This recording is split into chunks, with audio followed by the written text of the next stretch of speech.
What's going on, guys? Travis with Royal Lions Customs, and today we're working on the 37 Sedan delivery, trying to jack things up and get everything square so the door gaps are kind of correct. So when I start cutting and welding stuff back in, it's about in the right place.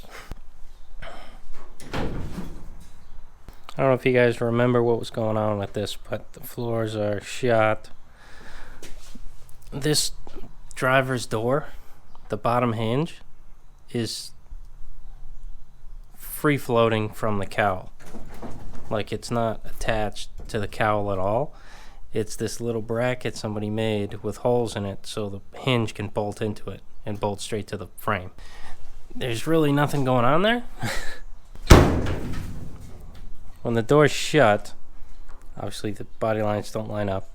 This cowl needs to go backwards because there's a big gap here, smaller gap up here.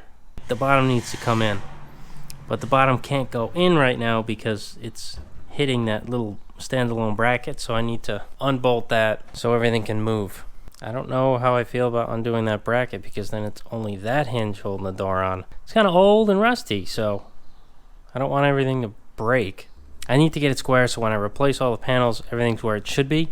But getting it square is the kind of tricky part because there's really nothing here. So, yeah.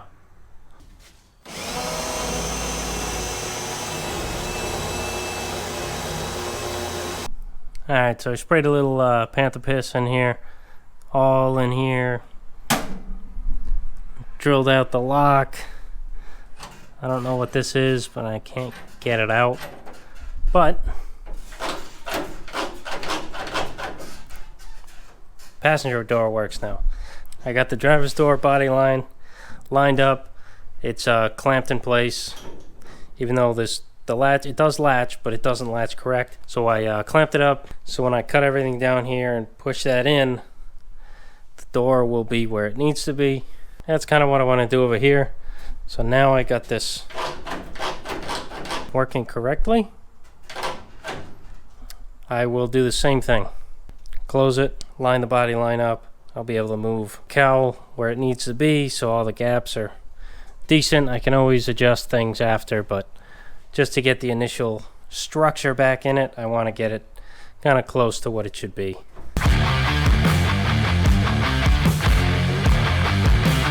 Alright, so I got the doors lined up, clamped in place, but the thing I really need to get done is get some wheels on here that roll. Because as of right now, I can't really move it. The rear wheels move, but the fronts don't. So it's really kind of a pain. So I'm going to take the front wheels off, try and take the drums off, and then try to loosen stuff up in there. Maybe take the shoes off, try that first. Take the shoes off, try and loosen stuff up so I can roll this thing out, roll it back in if I need to. It's kind of a pain. I have a small shop, things need to move. So let's try to get that squared away.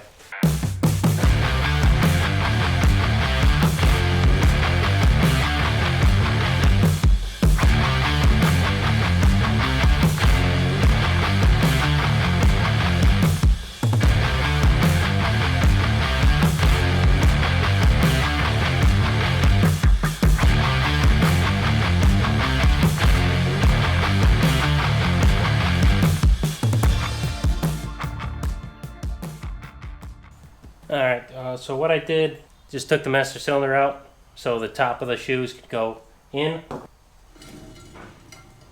Now it spins. So just going to put that cotter pin in, call it a day. On this side, well, I'll call that good on this side. Whee! Okay, so do the same on the other side, and I'll get my wide fives again, the community wheels, and I'll put it on the front of this, and I should be able to push this in and out real easy. I'll have to grease up the steering box a little bit so maybe I can steer it too, because right now it doesn't really steer good either. So off to the other side. Alright, so I got the hubs back on. This one's not as smooth as the other side, but you get the gist. At least it moves, they turn. So now I'm gonna go upstairs, Alright, so I just got these wheels from upstairs. The community wheels that have been on everyone's car. And I'm going to put it on.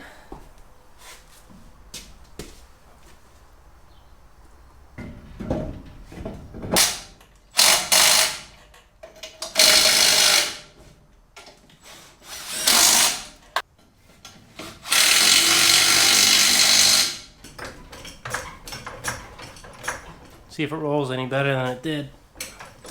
Sure, it has to.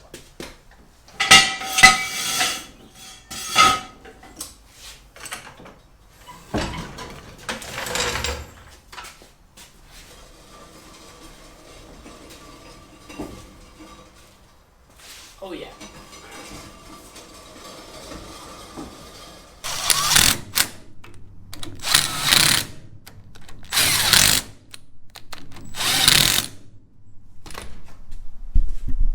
It looked fine in there from what I could see, so I'm just gonna put penetrating oil on all the kingpins and joints and all that stuff. So maybe that's just tight.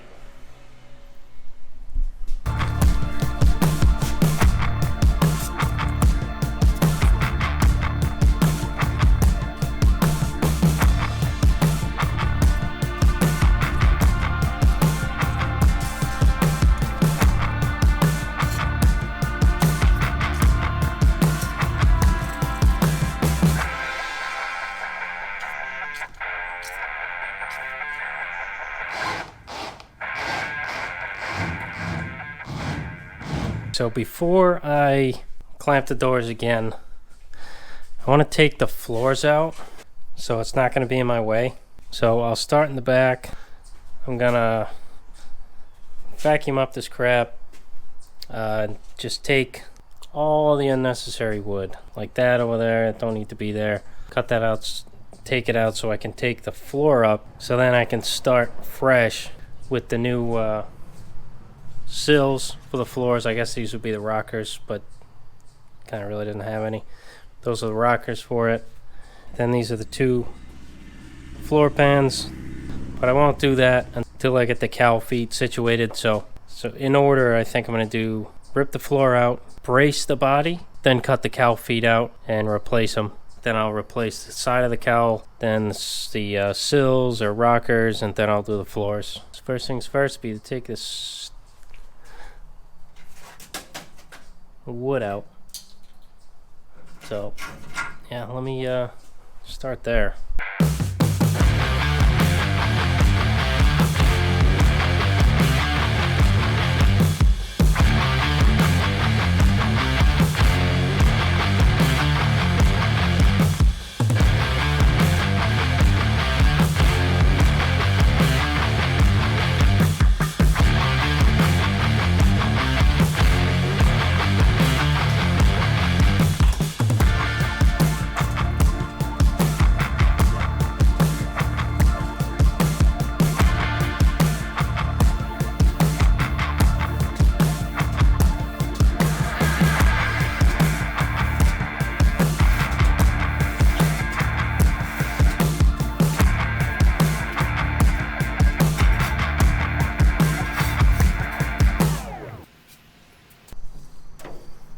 All vacuumed out.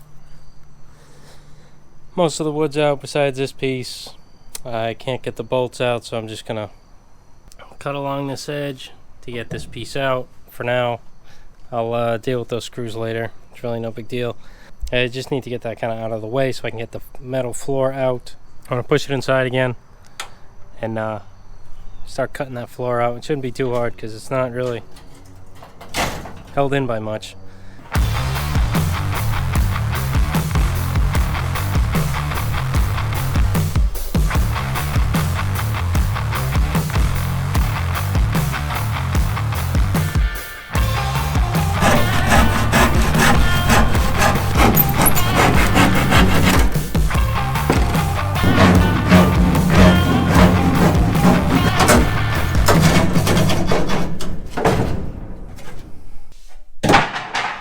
Alright, so the floor is ready for me to cut.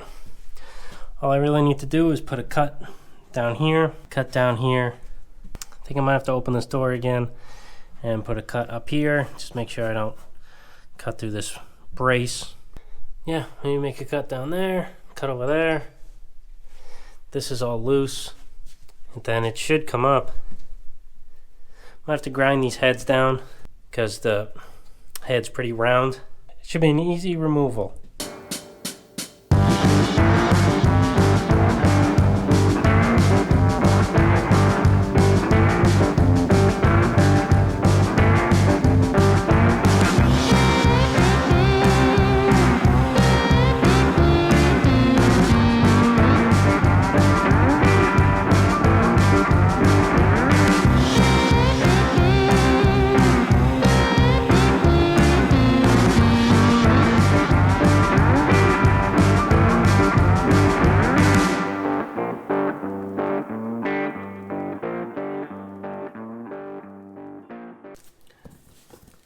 Alright guys, a new segment on the channel called Not My Tool Time is Ken's, and he let me borrow it, and it's not even open yet.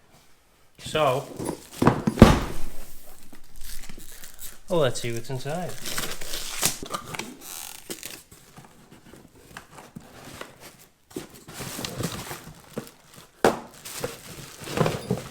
Oh, here it is. Heard nothing but good things about this. Nothing but good things. Alright. See what this bad Larry can do.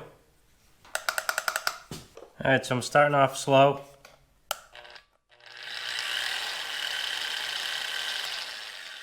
Yeah, that's pretty slow. Maybe 4. Yeah. Now let's do 4.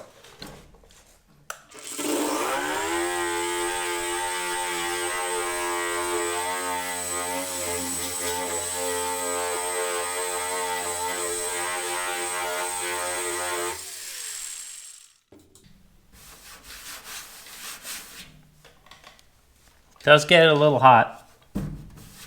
Ow. Yeah, it gets pretty hot. Maybe not go so crazy.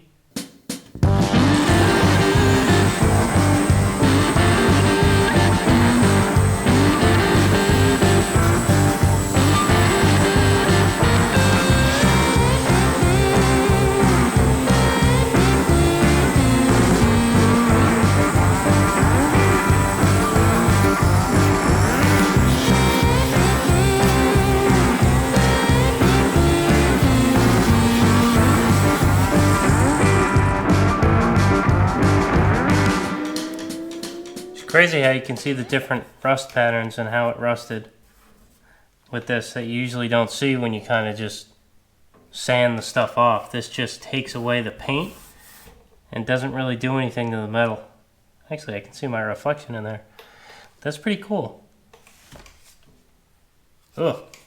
Sorry, Ken. Thing's nasty already. But I guess that's just the nature of it. But, yeah, this thing's pretty cool. I wouldn't want to have to do a whole car, because that would take forever. I guess if you can't find a sandblaster, it's your next best thing. I also like how it ramps up. Instead of just going full bore.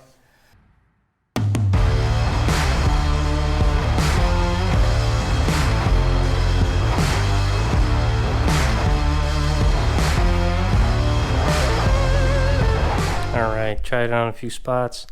There's a firewall. Quickly did a little piece of the frame rail. And this, man, I'm just impressed with this. Look at that. Fist bump. It is weird that you can see the way the rust forms. Almost like the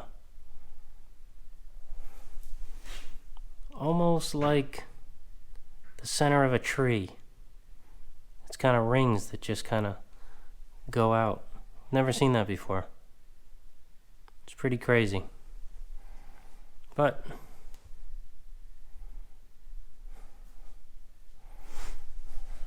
it does quite a nice job. Definitely going to need that in my arsenal. But it makes a mess.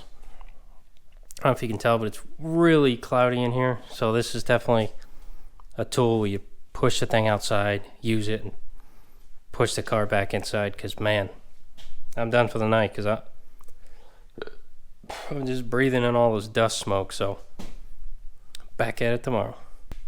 Alright guys, I didn't get as much as I wanted to get done. As I said I was going to get done in the beginning of the video. I kind of only got the floor out and clamped the doors shut. But this happened. So that was cool, exciting. More on that later. But this is getting ready to get braced up. Because when I took the floor out, there was a lot of questionable frame sections that were important. So we're going to have to get his other frame here and swap it over before I kind of fix anything. I just have to brace it.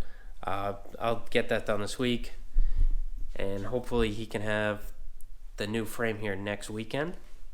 But that's it for this one. Thanks guys for liking, commenting, subscribing, sharing my videos. You guys are awesome. Catch you on the next one.